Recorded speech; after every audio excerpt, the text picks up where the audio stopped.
Disebutkan juga Allah istirahat karena letih setelah menciptakan langit dan bumi dalam 6 hari. Sehingga hari ke-7 Allah istirahat. Lihat kitab Kejadian 2 ayat 2. Ini disebut dalam kitab. Jadi Allah menciptakan langit dan bumi 6 masa. Nah, hari 7 Allah ngapain? Kenapa tidak kerja? Berarti Allah istirahat.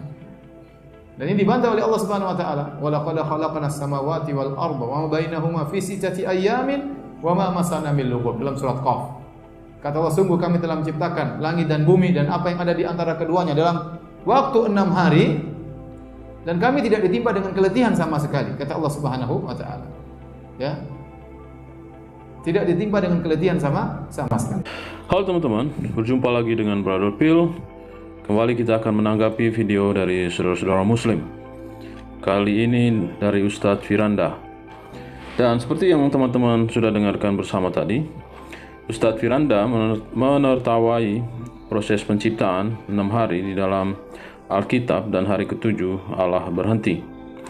Dan mereka mengira bahwa Allah berhenti di situ karena Allah capek atau Tuhan capek setelah menciptakan langit dan bumi dan segala isinya dalam 6 hari. Padahal jika kita membaca Kejadian 2 ayat 2, di sana tidak mengatakan bahwa Allah beristirahat karena dia capek. Tetapi yang terjadi, Allah berhenti dari segala pekerjaan penciptaan. Menariknya, saudara-saudara muslim menertawai hari ke-7 di mana Allah berhenti dari pekerjaan penciptanya. Dan seperti kata Israel yang sebelumnya kita sudah pernah bahas, dikutip oleh kitab dari saudara muslim tanpa mengerti arti dari kata tersebut dan berasal dari mana sehingga kata itu ada. Sama halnya dengan hari Sabat. Di dalam Al-Quran juga membicarakan tentang hari Sabat, tetapi kita tidak tahu dari mana hari Sabat yang di dalam Al-Quran itu berasal dan apa artinya. Saat ini kita akan melihat bagaimana penggunaan kata Sabat di dalam Al-Quran, saudara-saudara muslim, di dalam surah Al-Baqarah ayat 65. As-sabti, as-sabti, as-sabti, as-sabti. Oke, kita sudah mendengarkan penggunaan kata Sabat di dalam Al-Quran bahasa Arab. Saya bacakan Al-Baqarah 65 dari Quran versi Kemenak. Sesungguhnya kamu benar-benar telah mengetahui orang-orang yang melakukan pelanggaran di antara kamu pada hari Sabat. Lalu kami katakan kepada mereka, jadilah kamu kera yang hina. Dari sini kita bisa melihat bahwa Allah dari saudara muslim ini mengakui keberadaan Sabat, bahkan membuat hukum agar orang tidak melanggar hari Sabat.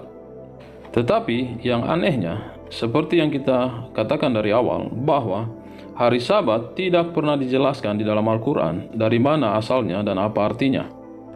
Kalau kita melihat di dalam original teks dari Alkitab, yaitu bahasa Ibrani, kata Sabat itu sendiri berarti berhenti atau beristirahat. Ironisnya, saudara-saudara muslim menertawai Kejadian 2 ayat 2 di mana Allah berhenti dari segala pekerjaannya, sementara kata yang sama mereka gunakan di dalam Al-Quran mereka. Mari kita melihat di dalam Alkitab, apakah Tuhannya orang Kristen benar-benar capek seperti yang disangkakan oleh saudara-saudara muslim setelah menciptakan langit dan bumi dalam 6 hari. Mari kita membaca Yesaya 40 ayat 28. Tidakkah kamu tahu dan tidakkah kau dengar?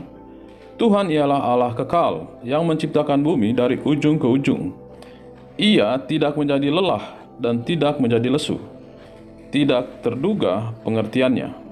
Jadi, dari ayat ini kita bisa simpulkan bahwa perhentian Tuhan di hari ke-7 atau hari Sabat bukanlah berhenti karena lelah atau capek, tetapi berhenti dari proses penciptaan langit dan bumi dalam 6 hari.